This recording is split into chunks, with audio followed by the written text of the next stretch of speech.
Now run!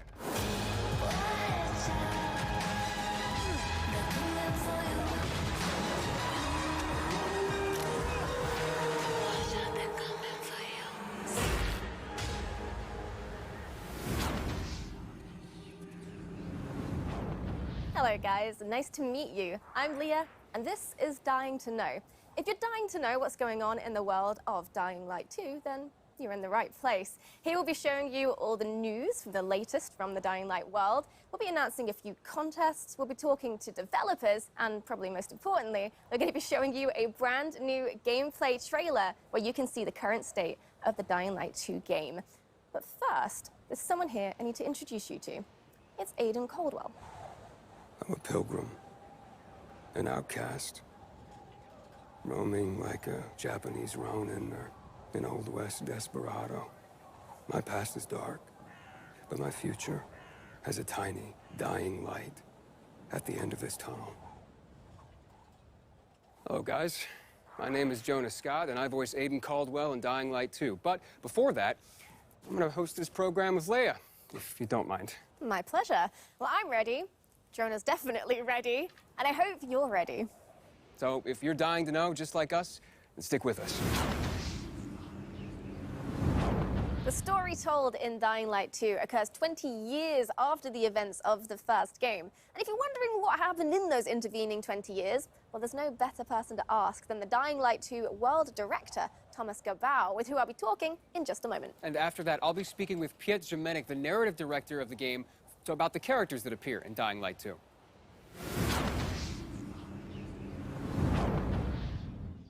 Welcome to the show, Thomas. So the first question I have for you today is, do I need to have played Dying Light 1 to sort of understand what's happening in Dying Light 2?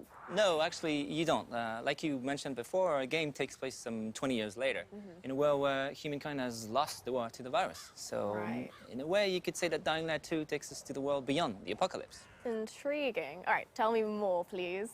Well, you remember the events of Harran in 2014. Well, after that, world leaders, they had a tough choice to make. They had to isolate the city of Harran. Right. For that, they created an exclusion zone.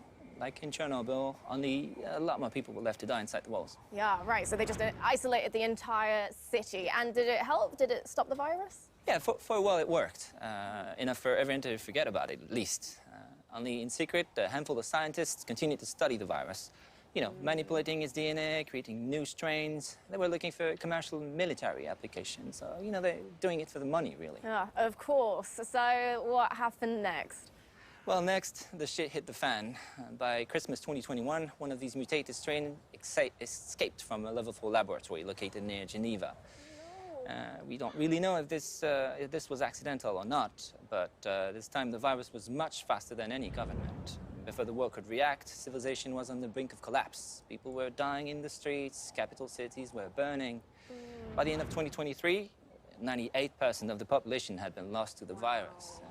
There was a few settlements remaining, but only one city was still standing. The last bastion of mankind, our city, Villador, aka the city. Right, so Villador is what we have left. So that's everything that's happened outside of the city. What actually happens inside Villador? Well, the city has unique rules.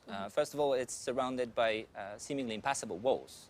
And inside the walls, the people decided to use a radical new weapon against the infection, which actually gave them the upper hand in the first stages of the pandemic. Okay. But it also created terrifying new monster archetypes.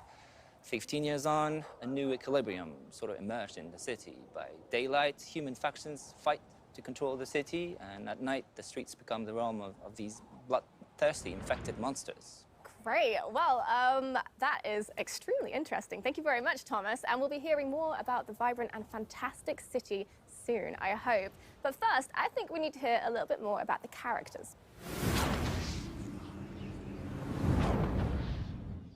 Our second guest is a man of two industries, cinema and gaming. In a previous life, he wrote the hit HBO series Wataha? Wataha, yeah. Wataha.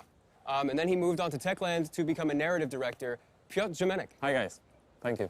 So we have plenty of time to talk about the rest of the characters in Dying Light 2. There are tons of them. But today, I think we want to focus on Aidan Caldwell, the protagonist. You want to talk more about him? Or?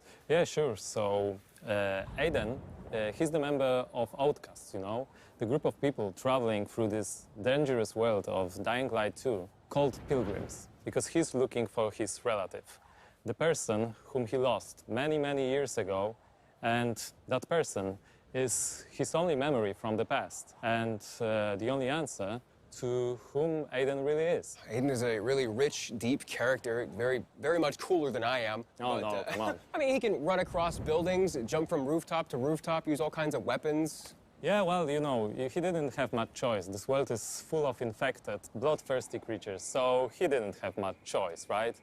The weak die, the strong survive, and Aiden, he just has to be strong. But why did he come like that? Why him? That's the main question of the game, and the player will have opportunity also to decide how Aiden will evolve. Will he help the weak? Will it distract him from his main goal?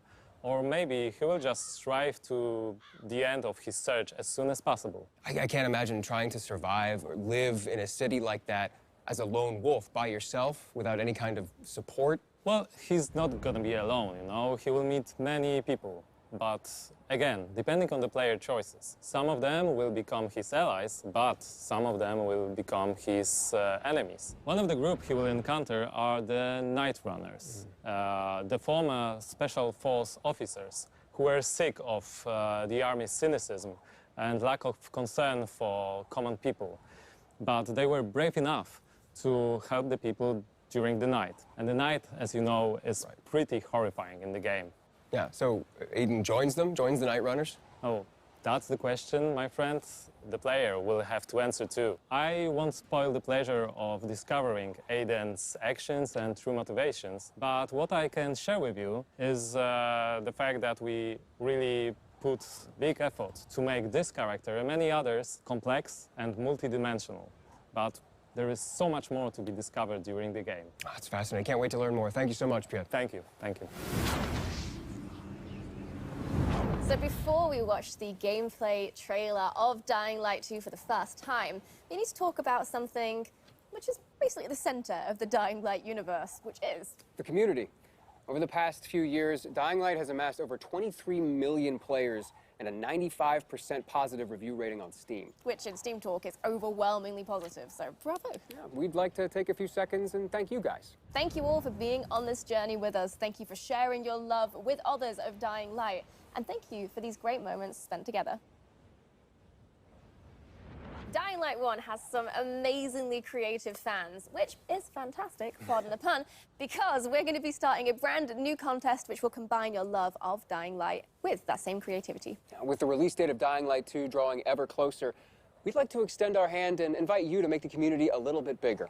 If you find yourself skilled in the ways of visual arts, writing, or costumes and cosplay, please join the Dying Light universe. So check out dyinglightgame.com/contest, and if you win, there's a fantastic monetary prize on the line. But also, there's some other great rewards you could be in with a chance with winning as well. Like Platinum Edition of Dying Light. Look at this. This is the finest edition of Dying Light ever made. This is the Platinum Edition of Dying Light. This has every bit of content ever released for Dying Light in one place. It's massive. I mean, look at it. For those of you who haven't experienced Dying Light yet, we are introducing Dying Light 1 Platinum Edition. It's the biggest and most complete edition to have ever existed. And we're offering it to you now at an historically low price. All the content, lowest price. It's literally no better time to buy than now, and you can get it on Steam, Xbox, and PlayStation. Get your Platinum Edition of Dying Light now. This is the best offer, like, ever. I guess we don't have time to go over everything that's in the Platinum Edition, but it is everything. This is how it looks.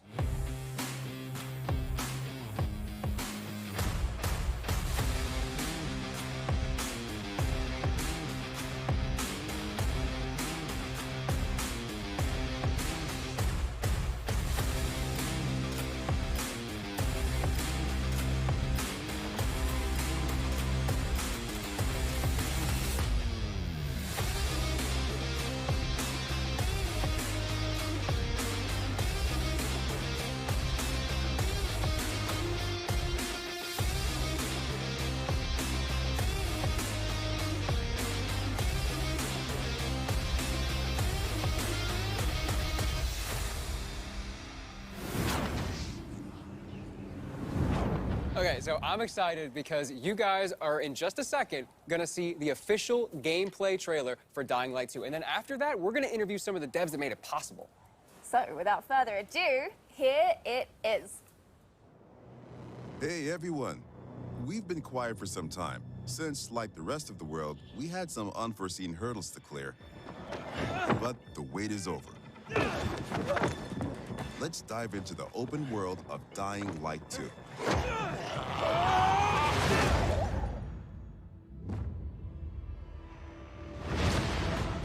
The last slice of Dying Light 2 showcased the mission from the main storyline. You get after those fuckers. You saw how your decisions influenced the narrative and notably changed the environment. This time, we want to give you a broader look at the game and a sneak peek at some of the things we'll be talking about in upcoming months.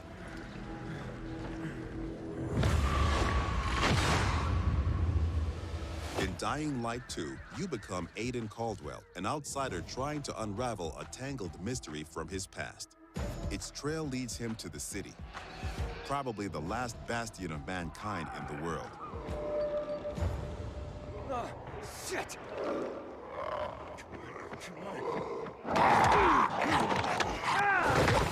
At first, you feel like this intense, brutal place will tear you apart. But then you meet the Night Runners, veteran survivors who help people in better days. By the way, I'm Hakon. You were a night runner. You used to help people, remember? Night runners are gone. Finished. A myth. And although it's not entirely clear you can trust them, you need allies in the dark.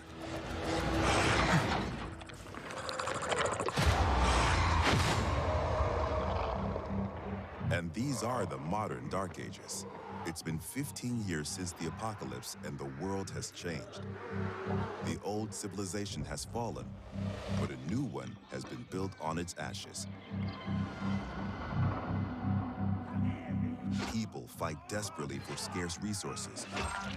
Rules are broken, and weakness is punished. She's innocent! 3 factions struggle for position in the city. Survivors pride themselves on being able to adapt to any circumstances and cobble together safe zones almost everywhere. Peacekeepers, loyal soldiers who want to impose their version of law and order and trample all in their path. Renegades, ex-prisoners serving their ruthless colonel, seeking to become sole rulers of the city. Where is Waltz? Make him talk. Use these factions to reach your goal. Help or harm them to reshape the city to your liking. Just remember, each faction contains complex characters. Nosy Parker, ain't ya? Got some kind of bad habit of yours? So, will you follow cold calculation or your heart? The Bazaar needs good people. Help us and you'll find a home here. Some in the city offer no chance for an alliance. Bandits, outlaws, and common thugs live only to plunder and kill, plunging the streets into chaos. Yet, nightfall scares all of them equally.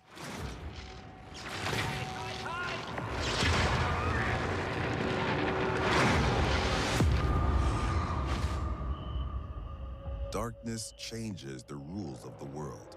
As the light fails, monsters crawl out of hiding to prey on the poor souls caught outside the safety of UV rays. Hordes of infected pour into the streets like decaying lava. The deadly spawn of 15 years of mutation and evolution.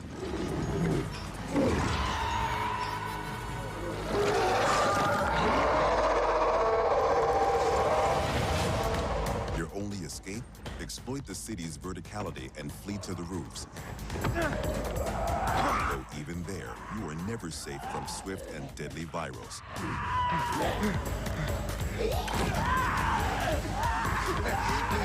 Or even greater threat.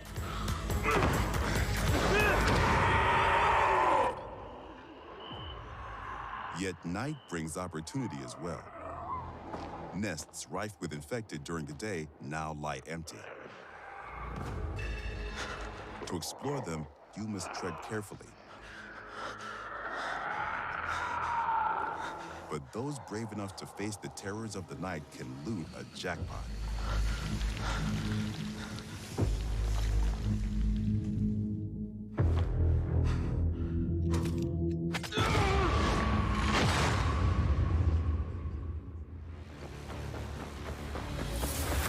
Luckily, you have all the tools you need to survive.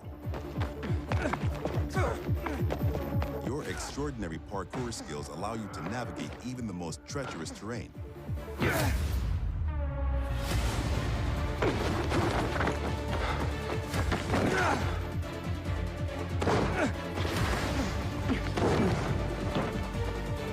On the roofs, you can count on your parkour acrobatics to save your life.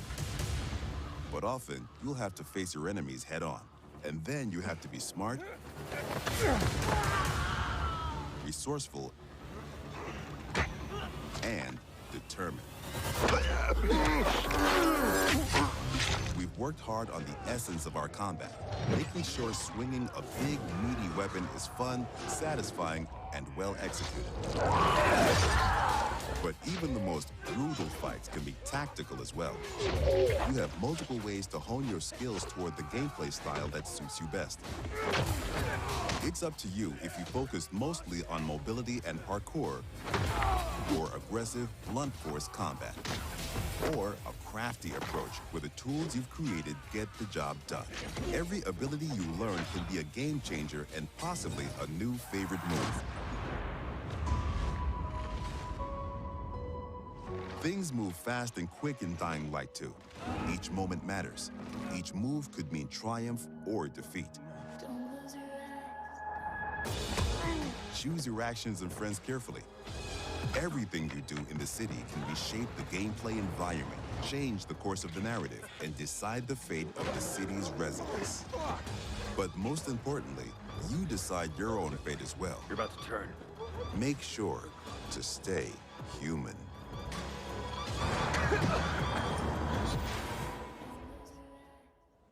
An extensive post-apocalyptic world. And I really like that divisiveness, you know, the life on the roof and then death on the streets. Yeah, like the intensity of the day and the night cycle together. Yeah, it's almost like Dying Light 2 is two different games put together into one. Yeah, like despite that, despite all the brutality going on the ground floor, there's something about like the rooftops and the plants. It's cozy. Yeah, I kind of want to be there. But it does feel like every decision is vital. Like your choices actually do have some consequences. Choices and consequences are incredibly vital to Dying Light 2's gameplay. And we're going to interview some devs and talk about some other very vital gameplay mechanics. Our next guest is Adrian Pizza-Shizewski. Hi. Hi. Welcome. And that gameplay looked awesome. I know we can't wait to get our hands on it, but congrats. Yeah, for sure. It looks like you guys have a very unique world and a very unique game. Where y'all get your inspiration from? Oh, that was a research.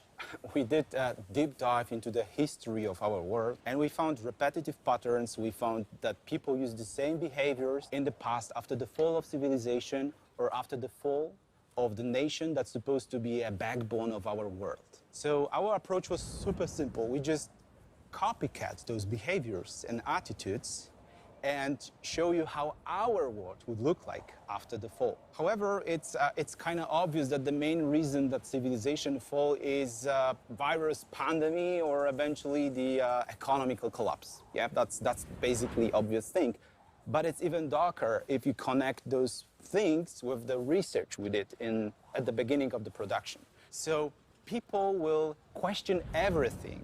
They're gonna blame everything and everyone that's supposed to guide us in our lives every day. So they're gonna blame governments, they're gonna blame law, they're gonna blame science, or even religion. Some people might ask themselves that, where was God when it happened to us, basically, you know? So I feel that all of those things together creates the sensation that it's a giant step backward for our civilization. So, Dying Light 2 has a subtitle, Stay Human. What does that mean? Well, it's super hard to remember those values that makes us human, so like compassion or support. So The entire fall, those dark times we have, is a big test for everyone. And I think it's even harder test because to stay human, people would sacrifice what's the most important for them or sometimes risk their lives. Wow, so that's like really intense. And there's like the obvious like double meaning to it, which is what I was thinking. Stay human, don't become a zombie. Yeah, but one disclaimer, those are not zombies. You know, those are infected people that turn to be a monster. They're just crossing a line, you know, and they're turning to be a monster, you know. Because in Dying Light, we all infected. Yeah, we all wearing this biomarker, you know, Aidan. Yeah. You're wearing this, I'm wearing this.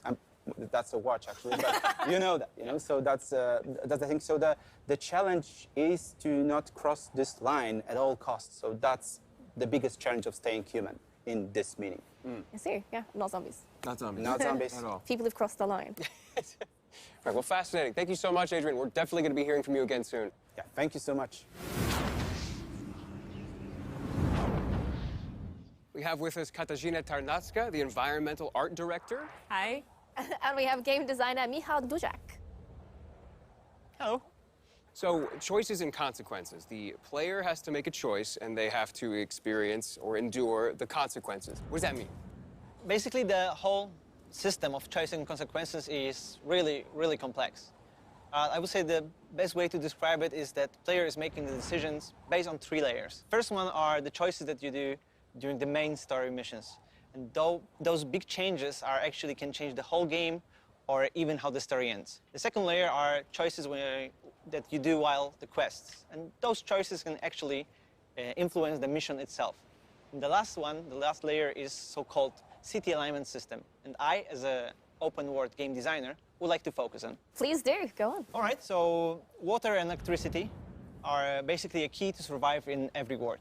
By restoring it, player can not only unlock the water or electricity in the area, but he can also, based on his decision, assign it to one of the factions, which will influence how the district looks like or who's going to live inside of it. But it also, what is pretty more important for a player, unlock new tools for him, like unique tools for each factions, like car traps, zip lines, or a trampoline.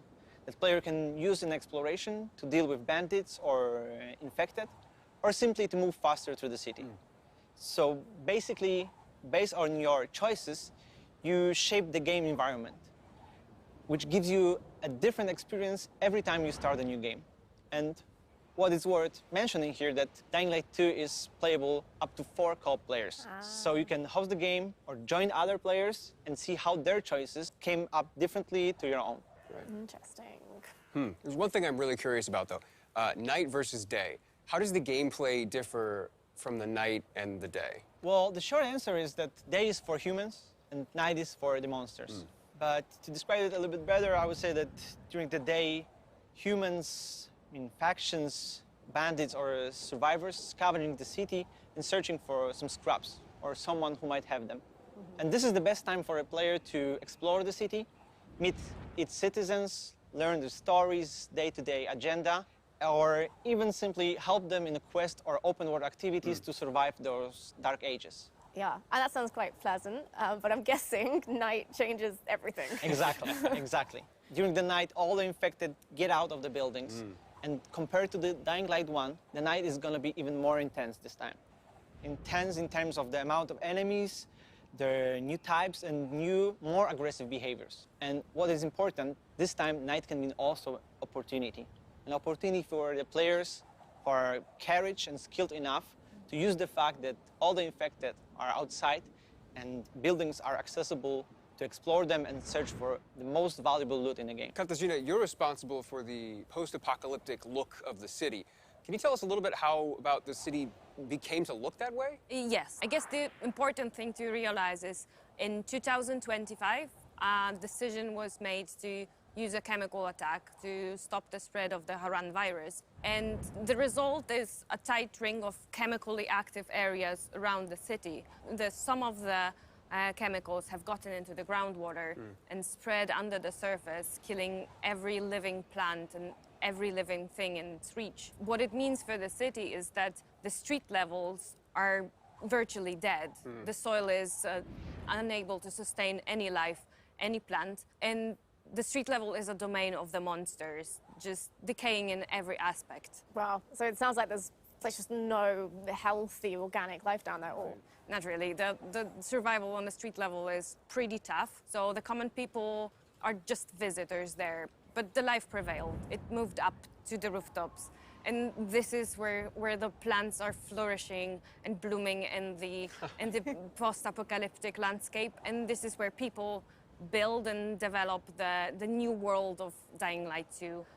Electricity producing windmills and safe zones for the player. And in a way, in a metaphorical sense, the rooftops are the new default ground floor, the level 0.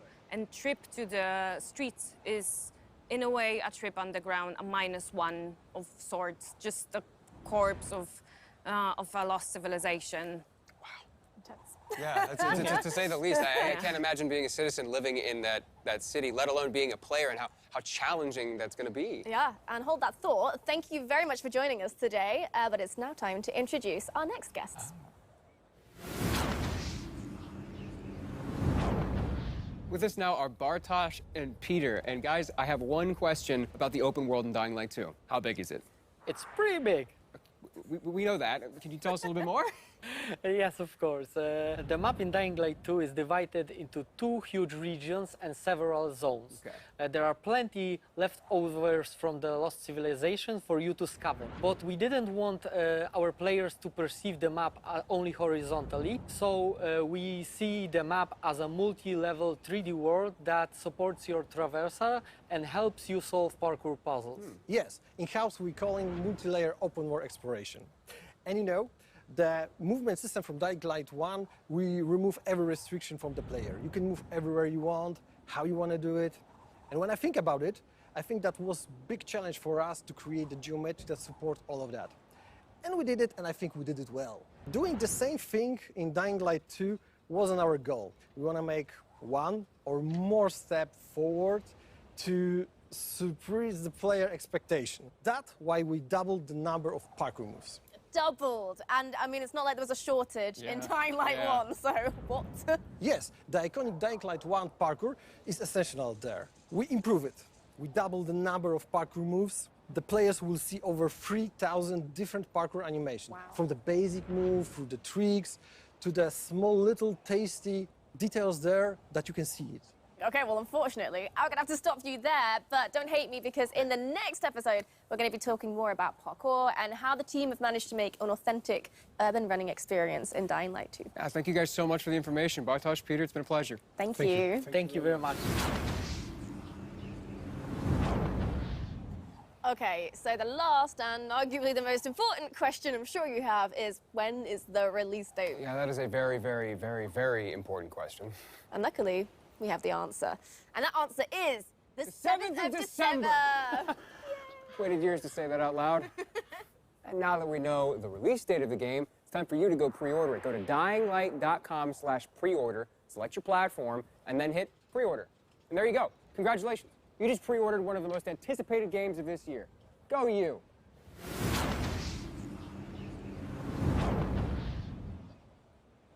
Oh, wow. I want one. Well, I've got good news for you then, because this official figurine is part of the collector's edition of Dying Light 2, and you can get one for yourself if you want. We'll leave like a proper unboxing of the whole set to the professionals, but we do have it all in front of us right now, so it'd be rude not to take a look.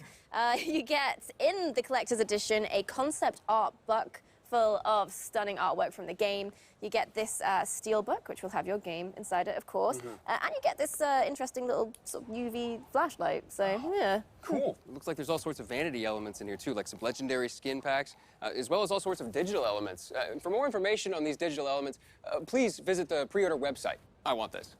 And I want Dying Light 2. Kind of thought you'd say that. Well, if you're feeling the same way, then I've got good news, because you can pre-order the collector's edition. However, it is very, very limited, so you'll have to be very quick. Rest assured, there will be plenty of the standard edition for your standard gamer, but if you're into special editions, there is a deluxe edition of Dying Light 2 with a steel book, legendary pack, and a digital soundtrack, and much, much more. So to summarize, that's 3 different editions that you can buy depending on what you're after. And if you just can't wait until release to get immersed in the world of Dying Light 2, then why don't you go check out the Techland Gamers and Goodies website for more info. Yeah, this is a program for all gamers, whether or not you want updates on Dying Light 2 with the news, or you want Dying Light 2 items in Dying Light 1. Everyone's going to find something they like there. Yep, and this is just an initial offering as well. Check back later for even more details, more information, and we'll be going through it in future episodes as well. That's it. Don't forget to pre-order the game and take part in our contests. The details are on the game's website. And here's a sneak peek at the topic of the next episode. Thank you for watching, and stay safe out there. Bye. See ya.